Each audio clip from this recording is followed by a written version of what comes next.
پاکستان کا ہفتہ وار مالیاتی خلاصہ۔ اوپن مارکیٹ ڈالر کی فروخت قیمت 284.90 روپے سے کمی۔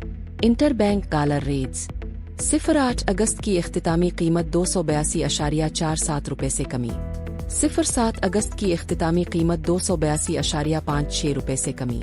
دیگر کرنسی انٹر بینک یورو 329.37 روپے سے کمی۔ برطانوی پاؤنڈ 379.86 روپے سے اضافہ۔ کینیڈین ڈالر 205.72 روپے سے کمی۔ UAE درہم 76.90 روپے سے کمی۔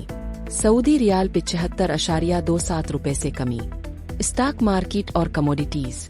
پاکستان اسٹاک ایکسچینج 100 اختتامی سطح 1,45,382.79 سے 264.34 منفی پوائنٹس کمی۔ سونا قیمت $3,387.66 فی انچ سے اضافہ۔ کروڈ آئل قیمت $60.33 فی بیرل سے کمی۔ پاکستان کے مائع زر مبادلہ ذخائر کی صورتحال 19.50 ارب امریکی ڈالر 01 اگست 2025 تک۔ جولائی 2025 کے دوران ورکرز ریمنسز کا مجموعی انفلو 3.2 ارب امریکی ڈالر ریکارڈ کیا گیا، جو جولائی 2024 کے مقابلے میں 7.4% اضافہ ظاہر کرتا ہے۔